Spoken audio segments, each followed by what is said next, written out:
Live from the Center Stage Theater in Santa Barbara, this is KCRW. I'm Jonathan Bastian. And in collaboration with the Santa Barbara Independent, I want to welcome our listeners joining us and our live audience to a conversation about Santa Barbara's affordable housing crisis.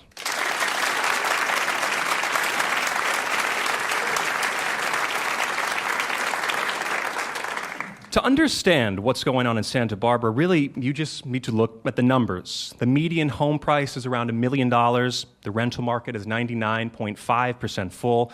There's a 10-year wait list for public housing. So how did we get here?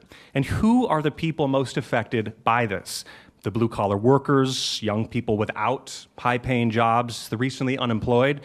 We'll do our best to answer these questions tonight, but we'll also look to the future, as the city is now allowing higher density residential building, which has been hotly debated for years. To help us make sense of all this, we're joined by four panelists tonight. Nick Welsh, executive editor at the Santa Barbara Independent. Welcome, Nick. Hey. Renee Brooke is the city planner for the city of Santa Barbara. Welcome, Renee. Hello. Rob Pearson, executive director of the Santa Barbara Housing Authority. Welcome, Rob. Thank you. And finally, Neil Dipaola, president and CEO of the development firm Mesa Lane Partners. Hey, Neil. Hey. I want to say, for the sake of journalistic transparency tonight, that Mr. Dipaola is on our KCRW advisory board, in which no way grants him special or different treatment. Our editorial team selected him because of his unique position as both a local developer and a voice of the millennial generation. All of that said, let's begin tonight's discussion. All right, Nick Welsh from the Santa Barbara Independent. You've been writing about housing for many, many years, and you've told me before that we've always been discussing housing. This has always been an issue in Santa Barbara, but you've told me also it's never been as bad as it is right now. Can you briefly kind of tell us how this issue has evolved over the last 25 years or so? Yeah, I mean, it was funny when the subject first came up and you said, hey, we want to talk about housing. I was like, why are we going to talk about housing? It's all... If you go back to like 1900s, the newspapers are full of articles about how, oh my God, it's just ridiculous. Nobody can afford to live here. And nobody's ever afforded to live here, yet everybody's always wanted to be here. So when I came here in 1983, it was a ridiculous housing market. I lived in a broom closet, and then I moved to a tool shed. And I'm not even exaggerating. But back then, the median house price was about 4 times what the median wage or income was at that time. So it was like 4 times. Today, I've been told it's somewhere between 11 or 16, depending on which numbers you want to use. So yeah, it's the same. It's always been bad. But in terms of shades of gray, it's gone from black to black to black to blacker. Then the flip side would be, for that's the cost of a house. For tenants, since 1995, the rents have gone up somewhere like 300%. If you're, a wage earner, your wages have gone up maybe 1%, maybe 3%. So everybody has always had to stand on their tiptoes, for the privilege of living in paradise. But at this point, it's really gotten excruciating. Right. The other difference I would say, which has struck me, is when I came here, there was a tenants union. And I don't know that they ever successfully changed the game, but they were a countervailing force against market realities. So they could go to the city council, and the city council would have to listen to them.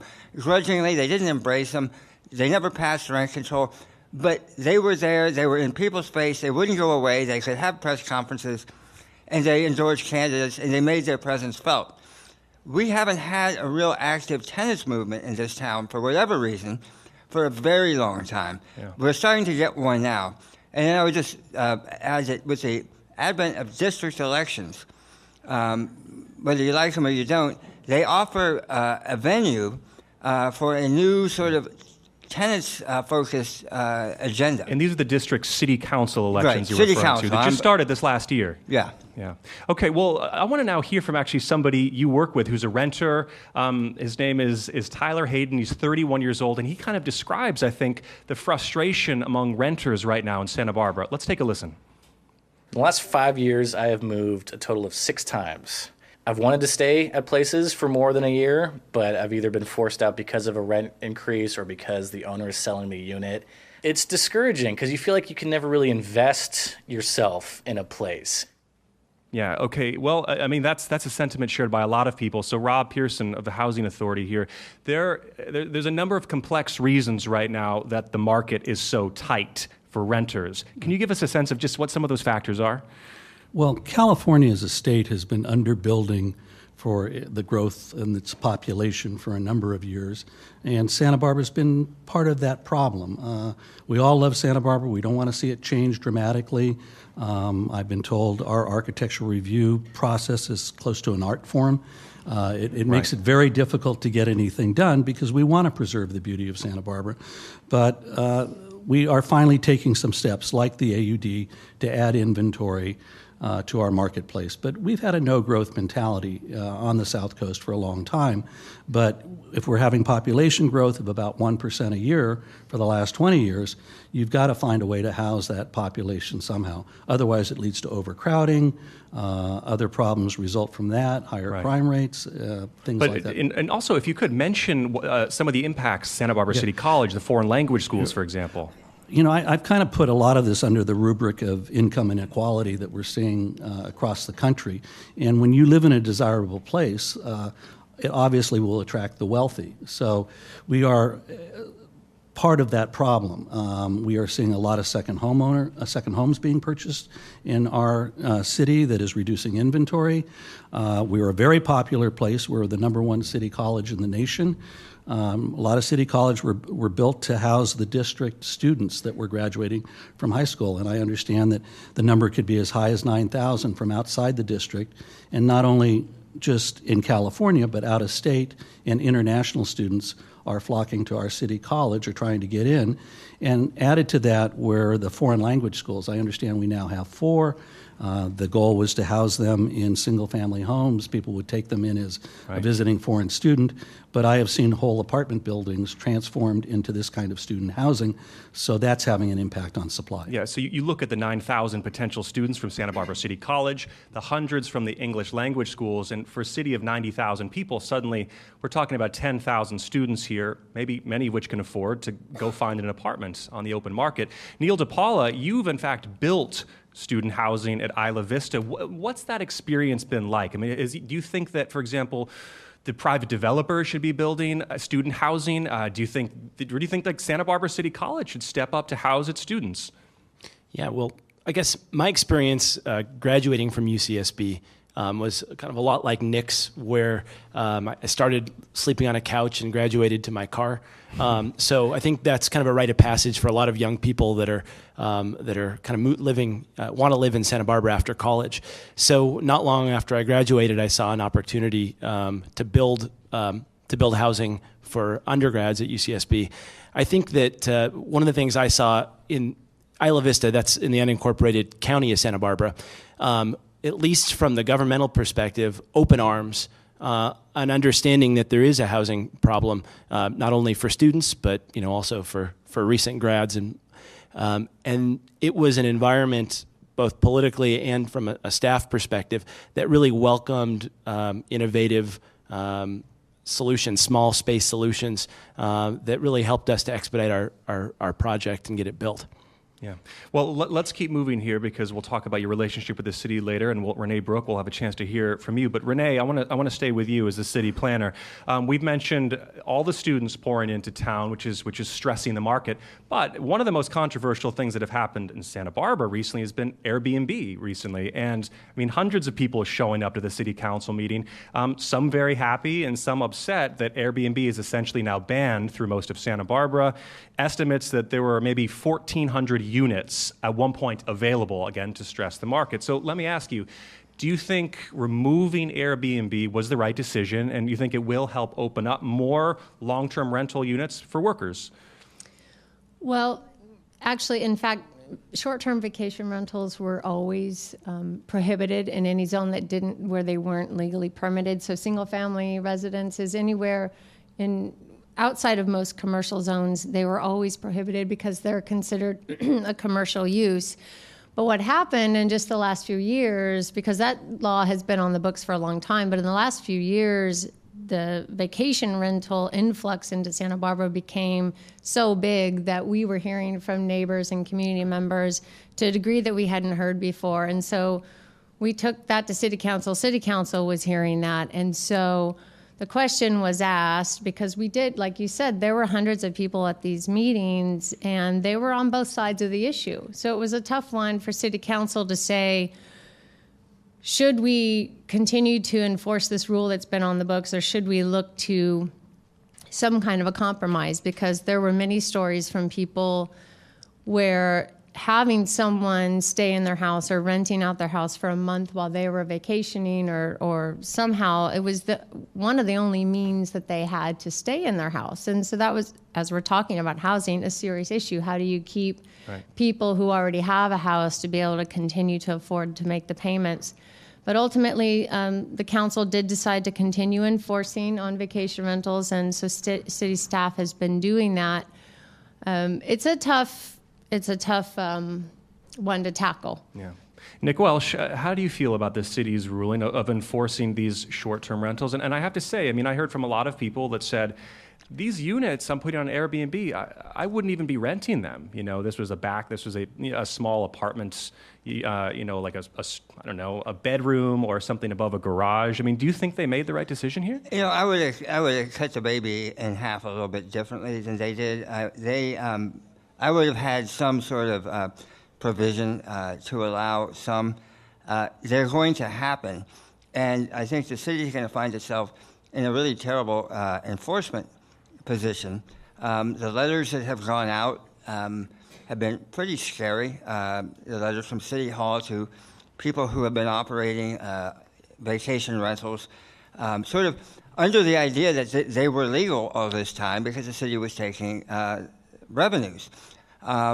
They weren't legal, but it was sort of, it achieved a critical mass, and you know, there's reason when you have 1,400 units, some of which would have gone to regular rentals, some of which could be rented out. I mean, what that number is, I don't know, but I think the city's going to find itself in a really messy spot because they're not going to go away. They're here, and it's going to be unfortunate. So you see this as something that's going to come up again to City I don't Council? think it's over. Yeah. Rob Pearson? Just if we're doing shared housing, which was the original concept behind Airbnb, I think Nick makes a valid point.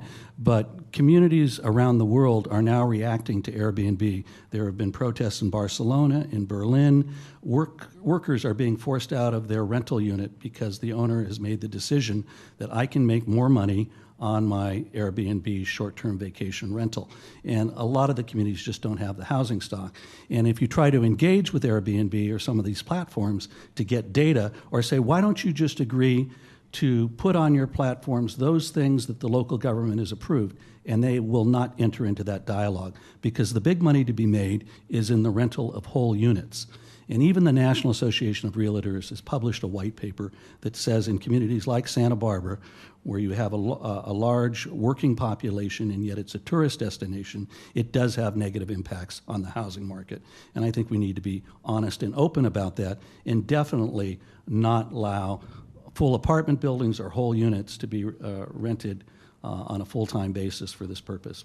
It was never planned. We have a housing element that's trying to deal with our housing problem, and this was never on the radar and never factored in. So until they get the laws in place and we get the players playing according to the rules, not complaining that somehow their rights are being taken away when what they're doing is illegal, let's get the laws changed first and then come have a conversation.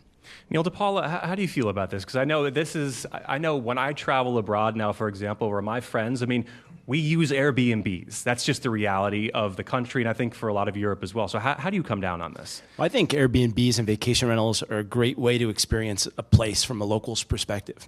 So I think it was really a knee-jerk reaction for the city to outright ban vacation rentals.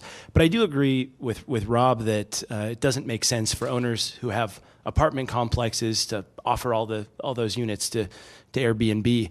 I think that if you really look at Airbnb in the city of Santa Barbara, we're talking about people renting their entire house out, often their beachfront Montecito homes, at a really high rate. And these units are not, if the vacation rentals end, there isn't suddenly going to be more affordable housing available in those homes. They're either going to be unoccupied or there's going to be illegal vacation rentals happening there because there's an economic incentive for the owners to do it.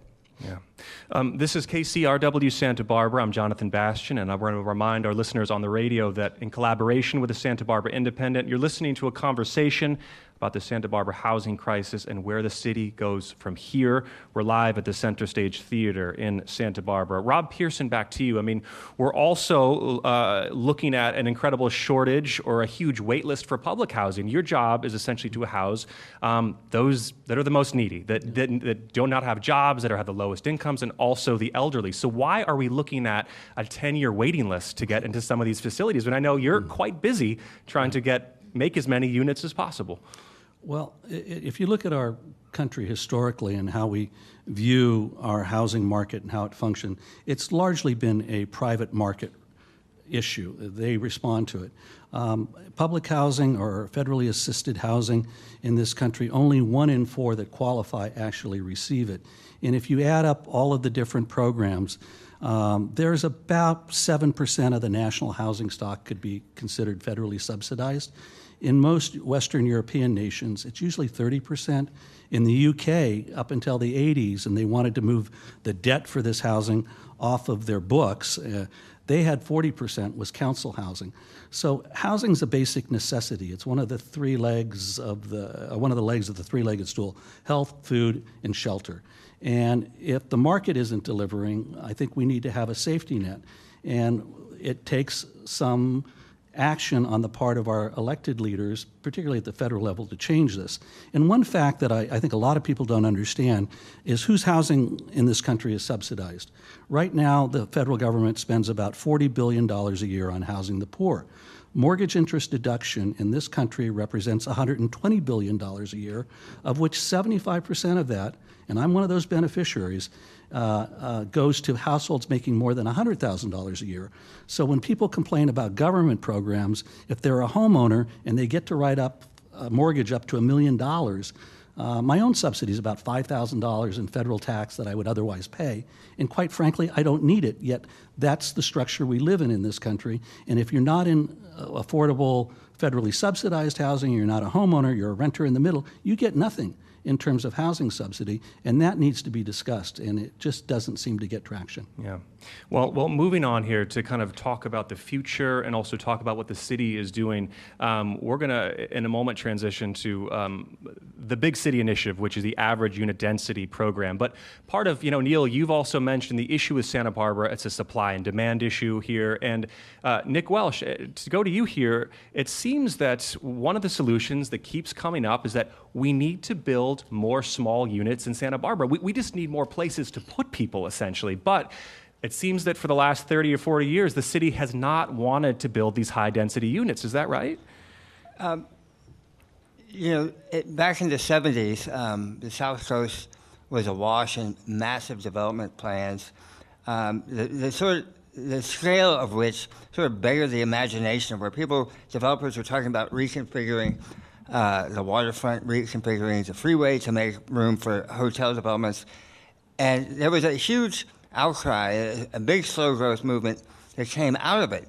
And there was a late 70s, there was a initiative, limits to growth study that said, okay, we're going to limit how much growth we're going to have. We're going to put the brakes on. We're going to be sustainable. We're going to live within our resources, the magic words. The problem was they put the brakes on housing. What they didn't put the brakes on was the commercial development that generated the workforce. So you have development allowed that says, okay, we're going to have more workers, but not the housing to go with it. So we sort of got a little cockeyed. In the 90s, they got around to trying to change it, but essentially, for the past 30 years, we've had a very sort of slow growth majority. It's shifting. It's getting into, the buzzword is now smart growth, where there's an acknowledgement that we need more density, but the trick is, can you achieve affordability by giving away the density. And one of the issues with the AUD program is, are we giving away the store, but not getting the affordability with the density? But isn't that interesting? I mean, this idea, because of course Santa Barbara in the 60s and 70s was this hub of environmentalism, and they were saying, no, don't build small units, when now we think of that as the environmental solution. They take less water, they take less electricity, right? I don't know that they were saying don't build smaller units. Right. I don't think that was really envisioned or really discussed. I think what it was is just reduce the number of units, period. Yeah. I think what we had recently is we had the whole, proliferation of Mondo Grande, condos, $1 million condos of Chapala Street. And the zoning seemed to maximize, build big, and it was, we're going to move downtown, we're going to reinvent downtown, we're going to resettle downtown. And you have these huge monstrosities, which you can't even sell. I mean, Neil, you've told me this before. I mean, there was an issue here in zoning in which, frankly, you just could not put a lot of units in downtown, so you ended up with these massive condos, is that right? Which turned into luxury condos, essentially. Yeah, the current zoning codes actually incentivize developers to build large, unaffordable units. It's like 1970, the environmental movement started in Santa Barbara with Earth Day, and nothing has changed since then. Because at that point, the environmental movement was reacting to kind of the draconian developer, like the Donald Trump greedy developer, the kind of guy you think of from The Simpsons, the guy up on the tower, Mr. Burns, who's kind of bulldozing strawberry fields. And so from the 1970s on, development in Santa Barbara didn't really exist. And if you look around at the existing housing stock, you can see that the homes are old and aging. The apartments have paper-thin walls. That's because they were built during the 60s and 70s. And the zoning code, which we got handed down from then, incentivizes 2 cars per single-family home. It has you can't even build units legally smaller than 400 square feet in the city of Santa Barbara. And the modern train of thought about environmentalism and development, housing is fundamentally an environmental issue. We've got 30,000 people who commute every day from outside Santa Barbara into Santa Barbara. The reverse commute out, it's only about 2,000 people commute out of Santa Barbara a day. So when you think about the environmental pollution of all the congestion on the roads and how much time and energy now is being spent thinking about how to make our roads handle more traffic, this is housing in Santa Barbara is fundamentally the environmental issue of our day in Santa Barbara. Yeah. So we need to immediately change our zoning to expedite housing, to expedite and incentivize small units. And the AUD didn't go far enough. Well, let's talk about the AUD right now, and I want to hear from Renee, Brooke on this because I know you've worked on it so closely. So let me try and explain this as much as I can here about the AUD. So in 2013, we created something called the Average Unit Density Incentive Program. Now, essentially, it allows developers to build more units, small units per acre, if they're called affordable by design. Again, smaller, and the idea being that they won't rent for as much and you can put more of them into an apartment building. So as of now, 20 projects have been approved, which translates to nearly 400 housing units potentially could come online. The other catch is that with each unit, you're only allowed to have 1 car. So this has been the big solution that's being put forth. Okay, Renee, so we're in the early stages of this right now. The first big building is about to come online. Do you think we're on the right track? Do you think this program is on the right track to create affordable housing here? I do. I think it's on the right track. As Nick and Neil both said, prior to the average unit size density incentive program and passing in July 2013, we had seen throughout the entire 2000s until the recession these large luxury condominiums. Because of the way that density was allowed in town, it was based on the number of bedrooms. Didn't matter how big or small the units were. And because we were seeing all condominium developments pretty much required 2 parking spaces, and the developers would tell us, well, we can't possibly provide any less than that. This is just what the market will demand because of the price that they were going to sell them for. So in contrast to that, as we were updating our general plan from 2005 to 2011, we knew we needed to shift things away from whether it was incentivizing the large condominiums, it was certainly enabling them. So the average unit size density incentive program instead assesses density based on unit size. So the smaller the unit, average unit size, the more density you can have on a lot. And it's a sliding scale. And we've seen projects proposed on both ends of the scale. The one you mentioned that's just nearing completion construction on Upper State Street is 89 units. It is one of the first largest AUD projects that we're seeing constructed. There are some smaller ones around town that you might not notice, but that's the one large one that people are pointing to. And there's concern that particular project may not be the type of housing we had hoped would come out of the AUD program. It might be at the higher end. I should say, I'm sorry, but I've seen some of the stats on this, and I think it's worth mentioning that, for example, right now, a one-bedroom apartment at 646 square feet is renting for nearly $2,500, which is a lot higher than I'm sure the city had hoped for. Is that right? Well, that's true. That is on the higher end of the type of market that we were hoping the AUD program would fulfill. But also, keep in mind, like Neil said, we haven't seen rental housing come in Santa Barbara to this degree for 40 years. So it's new construction, it's new rental housing. I'm not trying to make excuses for how much the rents might go for, but there are other factors at play too. It's new construction, so it's hard to compare to what's being charged in the older apartment buildings, although that's not affordable necessarily either.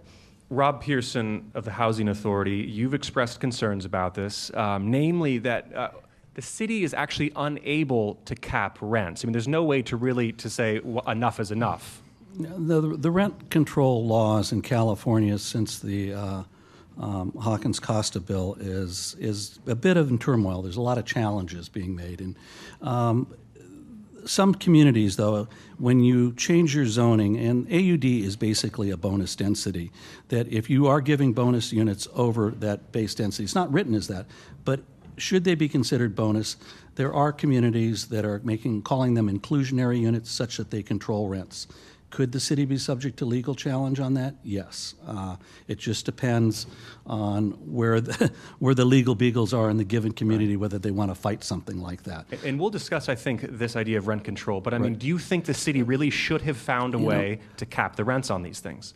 I wasn't part of that discussion purposely. The Housing Authority is an operating arm of the city that our job is to produce what their housing element says, and that's what we've been doing. So, but from a policy perspective, as I think back, maybe 15% of the units being considered bonus density, as a lot of communities do, and rent control those based on a formula because they're extra benefits to the developer may be the way to go. And I know there are some members of the Planning Commission that want to tinker with AUD and look at it a little further. So we may see AUD 5.1 or 5.2. Nick Welsh of the Santa Barbara Independent, go ahead. The politics out of which the AUD emerged, in hindsight, it would have been great if they had said, we're going to have some sort of inclusionary component here that says, if we're going to give you these bonuses and let you build without meeting our typical parking demands, you're going to give us some more affordability. But the council was so split at that time. This was a experimental program. It has an 8-year shelf life. It was good for only 250 units, and then we were going to assess. And the process out of which this emerged, I covered, and it was the most painful, agonizing, grueling, boring coverage you could imagine, because it just went on and on and on, and it was 4-3, 4-3, 5-2. You couldn't tell who was going to get it. Mm-hmm. And the votes, if you were going to try to put an inclusionary element, it would have been dead in the water. We wouldn't have had it. And the AUD, for whatever issues that are emerging, come on, when you have 89 units and $2,500 for a one-bedroom, that's not looking real good. But for the first time, since Moses came down with the Ten Commandments, we have developers building rental housing and eager to do so in the city of Santa Barbara. Now, that's not just Santa Barbara, it's not just the AUD, but the AUD is some pretty sweet catnip, and it is much more effective than anybody expected it was going to be. Yeah. Go ahead, Renee. I would just add that the AUD, time will tell if it will serve the sector of the housing market that we're hoping it will serve. But also, you can't expect one program to solve all of the housing problems in the community. It's one, as Nick said, it's a trial, it's a test period. There's a certain amount of time or a certain amount of units that will be constructed before it needs to be reassessed. But I think it's too much to ask one program to solve everything in the housing crisis that we have in Santa Barbara. If it can help a little, if it can help move people around to where, if we can house the people in the community, and it might mean that someone moves up into a more expensive, newer construction rental unit, but they're freeing up something for somebody else. We were hoping that it would also create just some freeboard in the vacancy rate too. Yeah, I mean, one of our listeners wrote in and asked, okay, if more high density is built, really, I mean, how will this impact traffic and services in the town? I mean, let's say these 400 units go online now. That's at least 400 more cars, let's say, in the city. I mean, do you anticipate this as a problem in the city? Well, we'd hope that there wouldn't be 400 more cars in the city, that it would be existing residents that are moving into these units, right, and with one parking space per unit, that they wouldn't have own more than one car. And, the city's also making great strides in promoting alternate modes of transportation too. So if those can take off and we can get into more car sharing and other programs like that, we can help alleviate that as well. Well, here's my question, and maybe Rob Pearson, Nick Welsh, any of you can answer it. I mean, right now this is what we're working with, which is the AUD. And my question is, we're seeing the mark come online. It's really expensive right now. And ultimately, I mean, how many units need to come online to bring rents down? Does anybody have an answer to that? Because I think it'd be quite helpful to know in a city, like what are we working with in terms of our math here? Rob Pearson, do you want to take a crack at that one? Well, if you have 38,393 units, I think our 2015 housing element put it at that, and you want to get to a 5% vacancy rate, if you could add at least 1,500 units, right, that would push our 1% to closer to 5%. That would be a start. But if they get filled up again, because there is so much pent-up demand, there is a lot of overcrowding going on, will that preserve a 5% vacancy rate, or will it just get eaten up? Yeah. Well, Neil, I'm going to come to you. Neil Dipaola right now of Mesa Lane Partners. You, in fact, are working right now on a project that's going to have how many units down in the funk zone? 125 apartments. Okay, 125 apartments. It hasn't been built, though. Is that correct? Because I want you to talk about your process right now, trying to actually move one of these projects through the City Council and the Planning Department, and what you have gone through. Yeah. The project's been in the planning process for now over 2 years, and we don't yet have a completeness determination, meaning that the city doesn't think that our application provides all the information they need to move the project forward.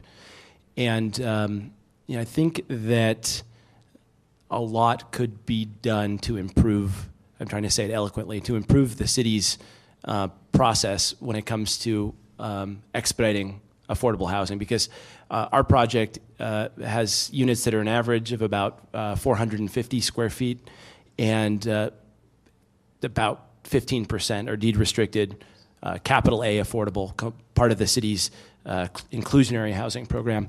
The rest are market rate apartments. And I think the city, one of the things that Nick didn't say, but I think he alluded to, with the city council kind of locking over the AUD, is that there's an old guard in Santa Barbara. And this is, I think, the conversation nobody really wants to talk about, but the old guard doesn't really want more housing in Santa Barbara because they've got their slice of paradise. And if they have their slice of paradise and they make room for other people who have less income than them to come in, it's moving their slice of cheese. And I think that's ingrained in the culture at the city on all levels. And I think that culture needs to change a little bit because there are good proposals for affordable housing that come through. And Rob has some scars from his projects. And I gotta say, we're sitting here with the all-star of affordable housing in Santa Barbara. Rob alone and his team have permitted more affordable units in the city than anyone else. Right. Well, continue though, because I mean, this is clearly a big point that you're getting to here.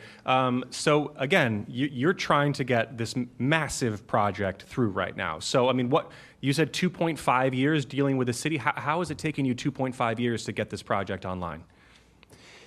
Like a lot of other coastal communities, there is a wish to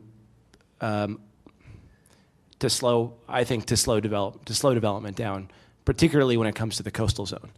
The state of California recognized that small coastal cities have a parochial kind of anti-affordable housing mindset, and they passed a number of laws. One is what's called the bonus density housing law. It creates incentives for developers like us who want to build affordable rental housing and deed restrict some of the housing and give them certain kind of incentives to build that housing, a little bit additional density, which allows more units to be built. The city's had a really hard time, and we're, by the way, using that state law. It's meant to kind of expedite projects like ours through cities that don't really want that housing to come online. And we've come right up against the butt of the problem, and that is that the city doesn't even want to recognize that this law is valid in the city of Santa Barbara. It's a state law that's meant to expedite the housing. So we've had to go through hoops and hoops and hoops and study upon study to prove that our project is kind of a valid state bonus density housing law project. This is KCRW Santa Barbara. I'm Jonathan Bastian. This is for our listeners on the radio in collaboration with the Santa Barbara Independent. You're listening to a conversation about the Santa Barbara affordable housing crisis. I want to go right back to you, Renee, Brooke here. I mean, Neil is expressing, I think, the sentiment that it's very, very difficult to move things through the city and through the planning department. I mean, how do you respond to this, that developers are having a hard time getting their proposals through, especially if they're trying to build these higher density units? Well, I might characterize Neil's situation slightly differently, but I don't want to take up your time this evening doing that. And I would say that's not true of all housing developers. We have seen some projects move very quickly through the process. And so part of it is once you know what the city's rules are, if you decide to play within them, it doesn't have to take that long. You mentioned earlier we do have a very robust design review process, and that is one that, depending on what side you're on that day, what side of the table you're on, you may very much appreciate, or you may dread it, but look at the city that it's created. So we do have strong design review boards. We have land use and zoning policy that we want to create quality projects, and so they might take longer. They might. But we also, I would disagree that the city as a whole or the planning department has an anti-growth or anti-development slant at all. I think we do work with applicants as much as we can. We obviously, are city employees. We can't be advocates for projects, but we do want to help people understand the rules. So, and it's there are projects that do actually go through fairly quickly. Some might complain too quickly. It really depends on which side you're on. I want to go back to something that Neil said and go to Nick Welsh here of the Santa Barbara Independent, this old guard mentality, this idea that some people have their little slice of paradise and they don't want to allow others in. I mean, you have been writing, I'm sure, about this for 30 years. Do you agree with Neil that this is an issue here in Santa Barbara? I think there's definitely an element of reality to it. I also think you're sort of spitting in the wind of reality. Everybody wants affordable housing until it's right next to them. And, you can be mad about that, but that's just the reality, so you have to figure out how to work about it. I mean, I know that there's a lot of these smaller AUD projects throughout neighborhoods, and Some of them are getting through without much of a squawk, and some of them are kind of big, and they're going to take up a lot of parking on streets that are already impacted, and so the neighbors are bristling. Does that make the neighbors a bunch of old guard elitists? Well, in some cases, yes. In a lot of cases, no. It's, you've been living in a neighborhood for 25 years. All of a sudden, somebody wants something big over you, and they're saying, "Trust me, I'm a developer, and I'm going to give you, density." Well, where's the affordability guarantee? And I think that, Neil has had. He's definitely stubbed his toe here, and there's no doubt about it. And he's been extremely creative, and he may have been too creative. I mean, he comes in, and he has like 4 stories. You're going to have sailboats on the roof. You're going to have, Airstreams on the roof. You're going to have a hotel. It was the whole kitchen sink. And this is Santa Barbara, and it is a very conservative, tight-sphinctered planning process. And you're not going to get... They don't like sailboats? They don't like sailboats on the roof. So Neil, but really, if you get through the gewgaws, which are kind of fun, Neil has this huge crowbar that he's about to hit City Hall in the head with. And he's saying, look, I got this state law, and I don't care if you think the max I can build is 47 units. I'm saying I can do 125. Get the hell out of my way. Now, he says it much nicer than that. But ultimately, when that's the proposition, there's going to be blowback.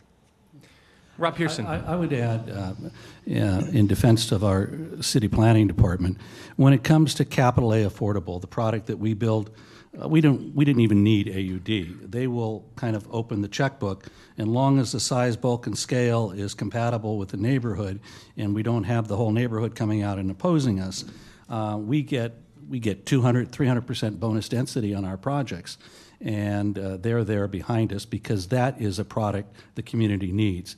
AUD is rankling a lot of people because there is no affordability component.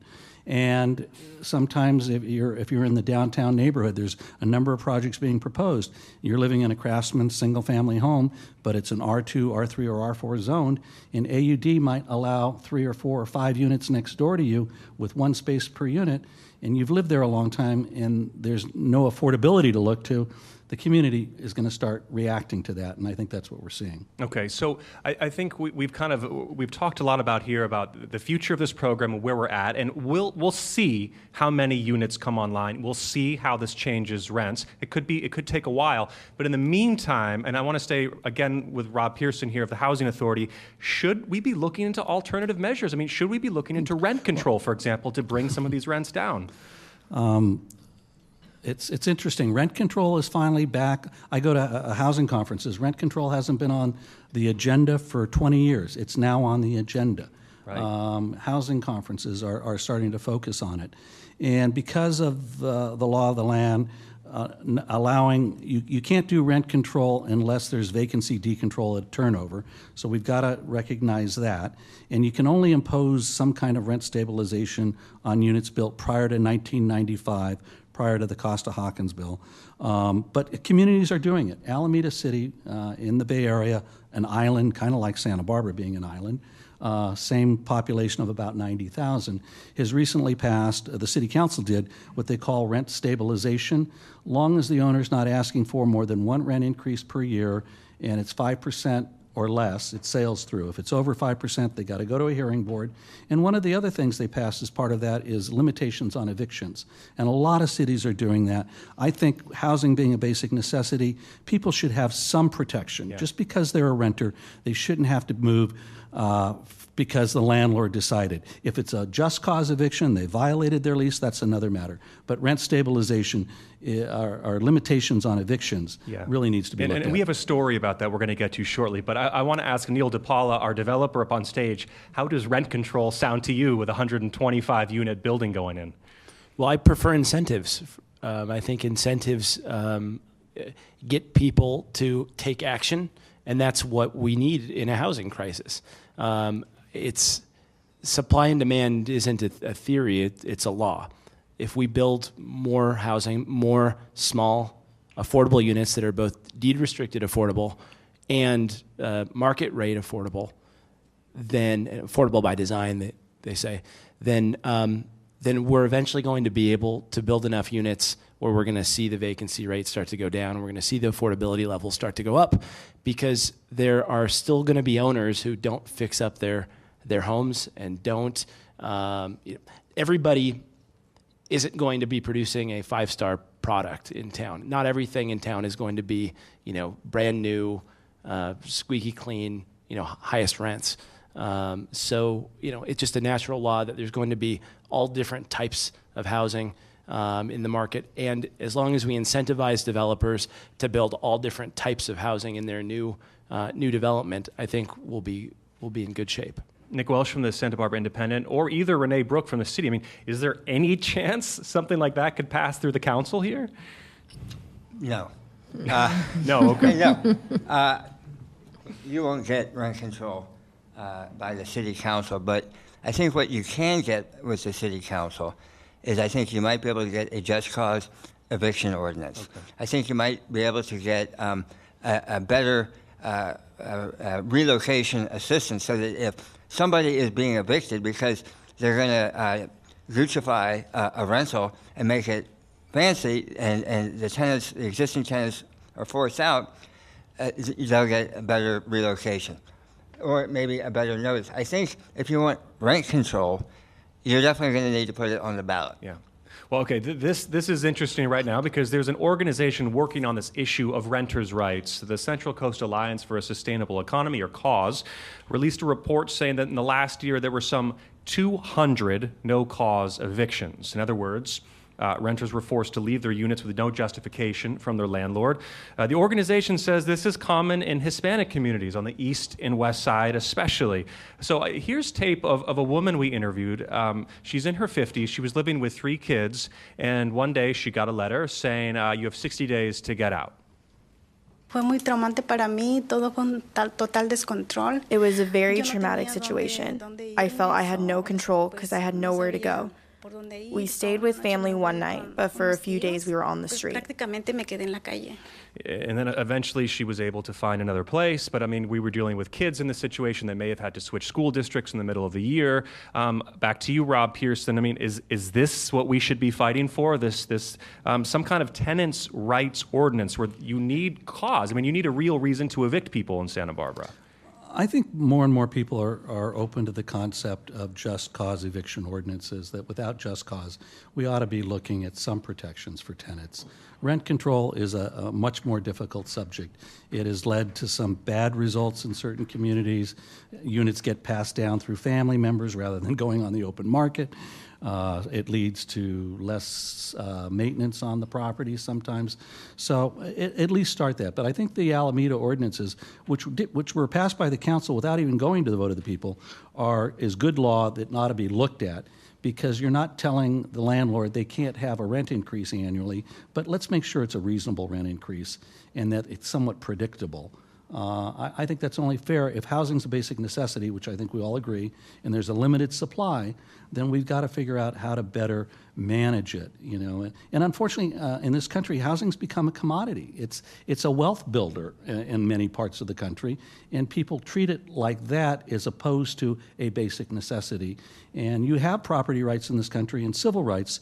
If you don't own property, you're lesser on the totem pole in terms of rights, because that property owner does have a lot more rights. Nick Welsh, Santa Barbara Independent. Yeah, I just got a call a few weeks ago from a guy who lives in a 16-unit apartment over by Olive and Victoria. And he's been there since 2013.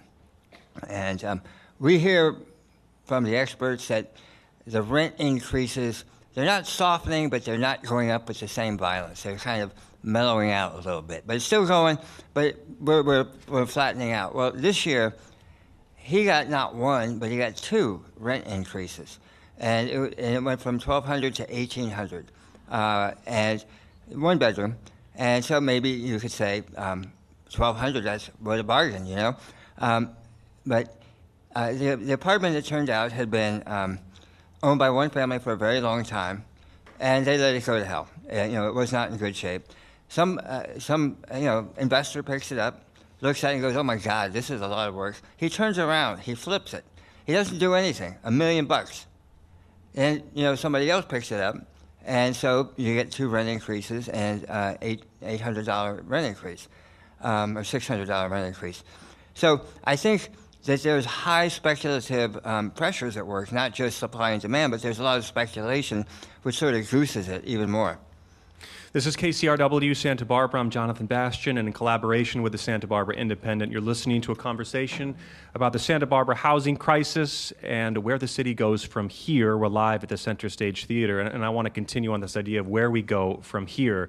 I was surprised to learn that, in fact, in the city of Santa Barbara, there are only 2 businesses that actually help out their employees to find places to live. That's Cottage Hospital and that's Westmont College. And I want to talk about somebody from Cottage right now. And basically this is how it works. Cottage Hospital, one of the big employers, bought a lot of housing stock and they sold it to their employees at a relatively modest rate. And then when the employee leaves, they sell it back to Cottage and it only appreciates a small amount, a fair amount, under the guidances also, I believe, of the Housing Authority as well.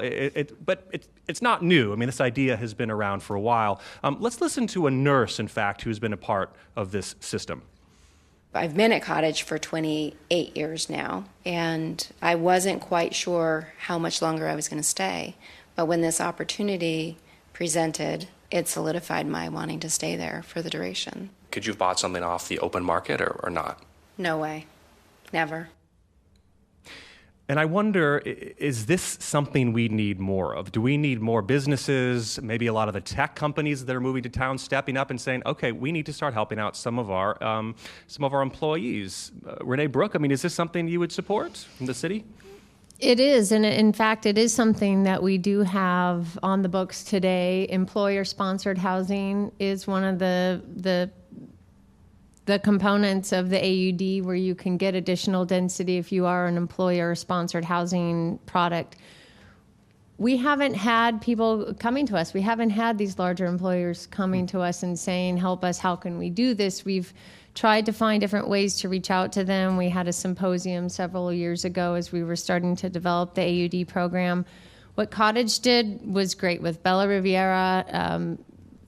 They knew, like many large employers in the city, that if you want to retain your employees, you want to make sure they're happy, they're healthy, they're a member of the community, you need to help house them. So that's a great successful project. Neil Dipaola from Mesa Lane Partners, I mean, thinking of the future here, do you see this as a tenable way forward, something like Cottage is doing? Well, I think it's a great idea and one that should really be encouraged. Santa Barbara County is actually the largest employer in the county. We've got Sonos and a number of other tech companies in the city. And I know Sonos would love to have housing for their staff, but the complexity and risk involved in taking a housing project and navigating it through the city's review and staff processes is extremely difficult and extremely risky. And if you're not in the business of doing that, you stand to risk quite a bit. Yeah, I mean, I grew up near Aspen, Colorado, which is a funny place that has actually a lot in common at times with Santa Barbara in terms of a lot of the wealth there. And this is a program that I mentioned the Cottage is doing that, in fact, the city did. I mean, the city bought up a lot of land, and I know many, many folks that are buying their places from the city, and they sell it back, and it seems to work. I mean, is that something we could even consider doing here? Are you saying specifically for city employees or for all? For residents of Santa Barbara. Oh, that the city itself would own property. I don't know if that's something that the city council would take on. Yeah. Nick Welsh, just your thoughts. I mean, should we be encouraging some of these businesses to step up a little bit and provide housing, or are they not part of the solution here? What do you think? They're obviously going to be part of the solution, but I think Neil is right. I mean, if you have a hard time getting a sign through the sign committee, as a lot of businesses have, you're really going to be loath to say, oh, well, let me try to, squeeze this through the eye of the needle. And it's just so expensive. Yeah. John, that real estate development is not for the faint of heart. But if you are a major institution like Cottage or UCSB or Westmont, where you're not picking up and moving to a cheaper community, you're here for this community, and that's why you're here. Employer-sponsored housing makes a lot of sense, and that's why they're doing it. I think it would make a lot of sense for the city of Santa Barbara and the county of Santa Barbara for its workers. But that is a political bombshell. I know the city had trouble just trying to provide subsidized loans to their former police chief in order to allow him into the market. Politicians face the electorate, and if they're facing an electorate that's wondering, why did you build housing when I can't afford housing for your workforce, it causes some issues. Yeah. Neil Dipaola of Mesa Lane, I know you're thinking of the future, which are millennials, the millennial generation, and you're thinking about what do they want, which might be a lot different than what people in their 50s and 60s and 70s want. So what does a development of the future look like in your mind in Santa Barbara? Well, millennials care about community. They care about community spaces. They care about a sense of authenticity. In our projects, we try to build in community spaces like fire pits, like cafes that are inside community kitchens that allow people to kind of have collisions with one another and collide and create kind of a random conversation. We think that's the essence of community. And young people don't need big mansions. They don't need big houses. The American dream of owning, your own single-family home, I think, is a few generations behind. I still rent. I have a studio that's less than 500 square feet, and I enjoy having my own private space, but I like to have a place that I can congregate and meet other people and have that kind of outdoor experience. So that's really the trend we're seeing in the young renter. My last questions, we only have about 5 minutes left here, is if you could each have carte blanche here, if you could do whatever you want, you had all the powers here to move the city forward in an interesting way, what exactly would you do to try and really work and fix this affordable housing crisis? Nick Welsh. All right, I got kind of a crazy Rube Goldberg scheme here. What I would do, there are certain landlords in town that we all know who they are, who have pretty atrocious health and safety records, and they're chronic offenders, and they can't help it, they're pathological. And so I would stick city enforcement officers on them, and I would get them as much under legal jeopardy as possible. And then I'd say, look, that would be with one hand. The other hand, I'd have loans. And I'd say, here, I'm going to get you some cheap money to fix these up. They're not going to come up quite to code and all the bells and whistles, but it's going to meet health and safety minimums. And you're going to take the money, or we're going to kick your ass. And I think you can say it on the radio. I'm not sure. Anyway, okay, I think going. So. Yeah. But in exchange for our generous donation, our loan, we're going to rent control of your apartment. So there's a whole lot of, illegal, substandard places out there that really are a health and safety issue. And if you could fix those up and rent control them in the same breath, that's my cockamamie scheme. Renee, Brooke of the city. Well, I think in order to balance all that's important to the community of Santa Barbara in terms of growth control on one hand, environmental protection, living within our resources, I think we have to chip away at it. So it might mean, yes, we need higher density. We need density downtown where people can walk and ride their bike and not drive as much. We need to try to house the people that work here. Also, I think we can do more to try to find ways to add smaller units onto existing homes. We have a lot of illegal dwelling units in the city. If we can find a way to make those safe and legal, whether it's secondary dwelling units, accessory dwelling units, something, again, these granny units, but finding a way, again, it's difficult. People want government to help, but then they don't want government. They want government to stay out of it. So yes, please control my neighbor. Make sure that they're only renting to certain people, but I want to rent to whoever I want. But if we could just try to find a way to house the people that work here, to keep the people off the freeway. But again, it's just how much do you want government really to do that? Yeah. Rob Pearson of the Housing Authority in about 30 to 45 seconds, if you can. No, I agree with both of what they've said. I think the granny ordinance that we have on the books to encourage secondary units on a privately owned piece of property where you already own your land, governor just signed a new law that's going to require that to be streamlined. The city's got to get on that. But those two suggestions. But we've got to look at things that take units away from the workforce, too. Yeah. Neil Dipaola, finally, your last solutions for us tonight for our housing forum. Fundamentally, I think we need new, fresh leadership, both on the city council and in the planning and city departments that are going to look at the problem we have in a different way. And I'm not so sure that that can happen. So I think that the governor and the state legislature are going to have to continue to pass statewide legislation that requires cities to take new, creative, and aggressive action towards building new housing for workers. Well, thank you to all of you, and we have to end it there. Unfortunately, there's a lot more to get to. I want to thank all of our guests on stage tonight, to our hosts at the Center Stage Theater and to the Santa Barbara Independent for partnering with us on tonight's event. And of course, thanks to you, the audience that have been with us throughout the night. This conversation was produced by Kathryn Barnes, and tonight's live event was produced by Aaron Sine. Our technical director is Phil Richards, backed by KCRW's chief engineer, Steve Herbert, and assistant chief engineer, David Green. You're listening to member-supported KCRW on air at 88.7 KDRW Santa Barbara. We are Music Culture News, a community service of Santa Monica College and NPR for Southern California. Our radio audience will now enjoy KCRW music for your Thursday night. Thank you for listening, and good night.